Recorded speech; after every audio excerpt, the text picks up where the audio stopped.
Hello gainers, Ralphie here with the channel called Fitter Philosophy, discussing life, practical, experience-based Stoic stuff. Real life, and being thoughtful about it. One of the most important things that we can do whilst we are alive, in other words breathing and remaining warm, is to experience the experience and learn from it. There's nothing more tragic than observing people around us now and again who do not learn the lessons of life and continue to make previous mistakes, which result in them suffering financially or in relationships or simply in misdirecting their life in a way that strengthens their weaknesses, their personal weaknesses, and undermines their natural strengths. And I've seen this happen a few times over the years.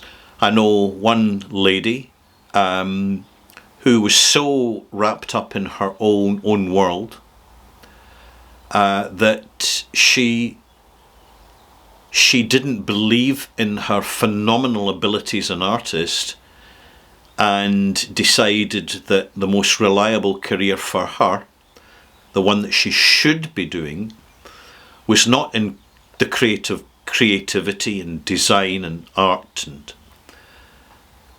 such like, but in finance. She had her career, but it was pretty miserable. It ended up in divorce because she married a person who was too much like herself in respects of not following their heart, not getting to know themselves, and not learning from mistakes. And therefore mistakes not only were continue to be made, but in fact over time compounded to become more serious. He developed a drug problem, and then it ended up in a road traffic accident which left him in a wheelchair, at which point he threw the towel in, so to speak, and basically became utterly dependent on her until she couldn't cope anymore. And so essentially two talented people who had not been honest with themselves from the start created lives which did not fit the people that they were, and therefore it didn't work. This happens all the time in the world around us, and a lot of the time it's partly the person's fault, but often it's when society imposes upon people and they don't have the strength of character or the good fortune to actually push on through, ignore the moulding and conditioning that's going on, that's undermining them, and they basically, their life turns into an existence. At times it can be a reasonably comfortable existence if they have not enough money, but particularly for intelligent people, the bitterness grows over time. I've noticed this over the years as an undertaker, because when people eventually die, the balance is completely thrown, because a living person's no longer there to maintain the equilibrium. And you wouldn't believe, by the way, the number of times as a funeral director in Glasgow that I had fairly intense conversations with complete strangers who insisted in telling me just how much they hated the person they'd spent most of their life with, and how they felt guilty about the fact that they were glad to be rid of them. It's part of the human condition. My point is this: even when it hurts, we have to be honest with ourselves. Even when we're materially well off, if we cannot get up in the morning and be happy inside of our own skin, something is wrong. And frequently what is wrong is that we're living versions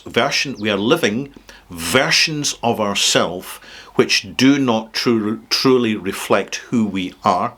And in some cases it can be minor and controllable, and you can get away with it to a certain extent. And in other cases it gets completely out of control and it destroys lives.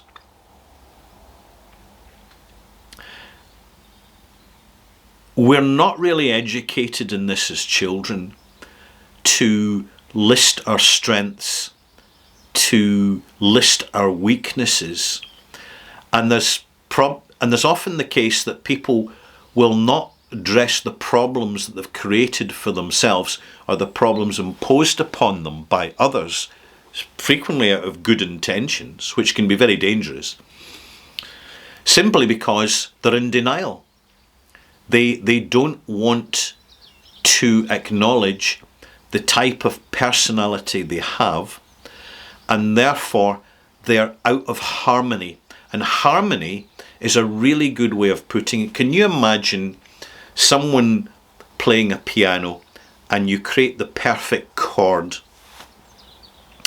and it's harmonious and it's musical and it's positive, but it only needs a few fingers in the piano keys to be on the wrong notes for the chordant music to become very discordant. And initially there doesn't seem to be any reason to do anything about it, for a very simple reason: it's manageable.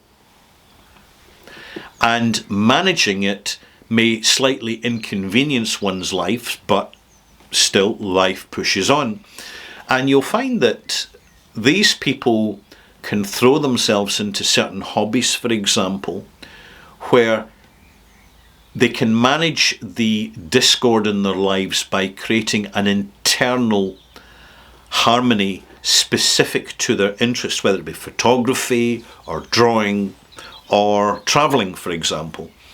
But that is only sustainable so far, because as time goes on, we change. And if we are invested in denying our full spectrum of ourselves, our strengths, our weaknesses, our shortcomings, our character traits, it can be too late to actually do anything meaningful to resolve it and restore the harmony, restore the perfect chords in that keyboard, so to speak. So my recommendation is,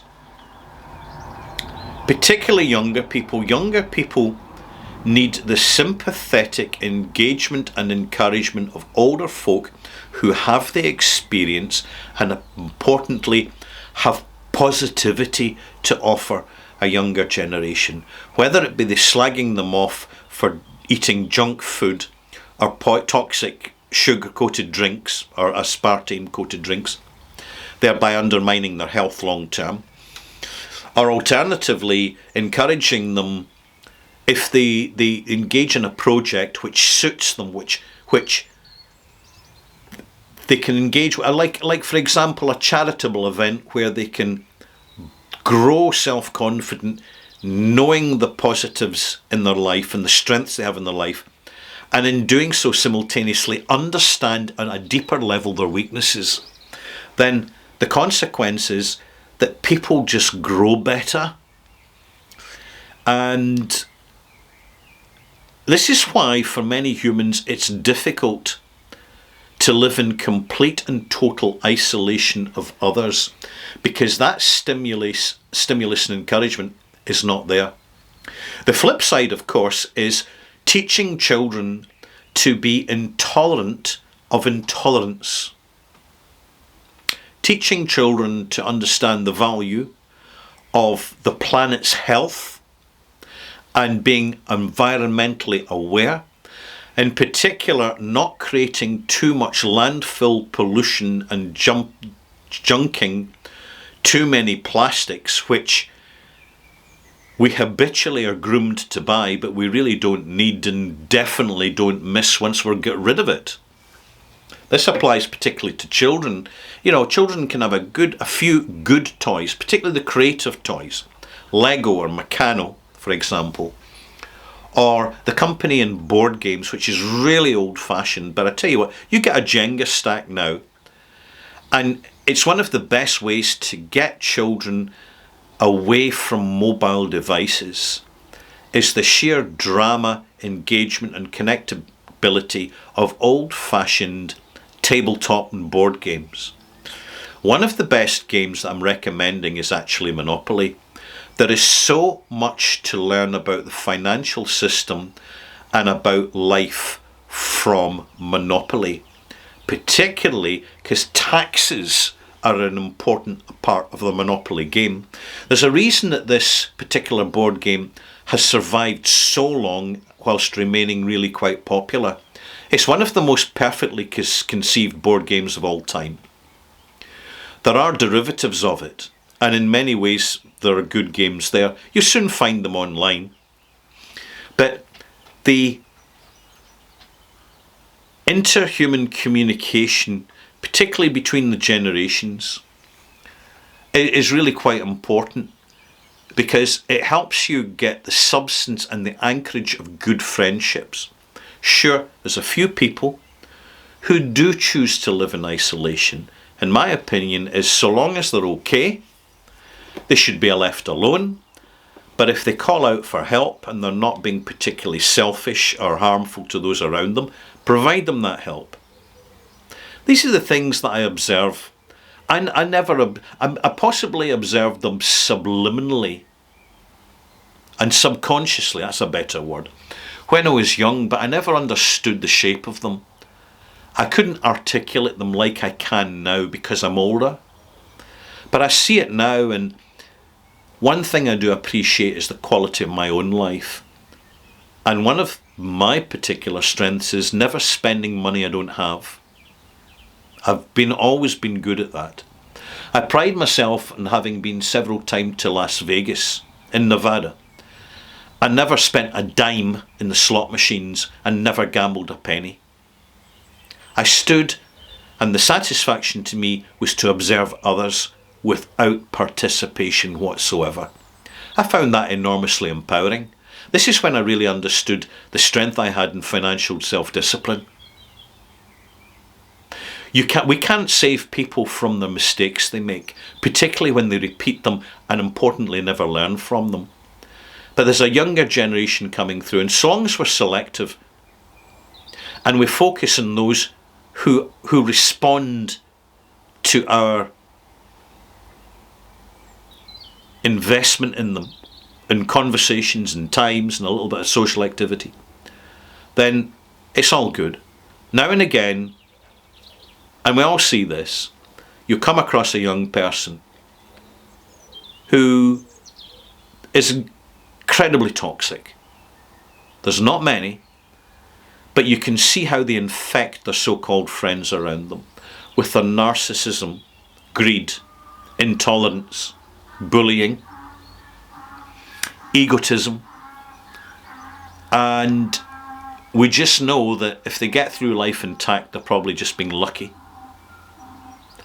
But it's certainly not anything to do with being particularly smart. And that's all I really have to say in this video. I hope you found it entertaining. See you soon.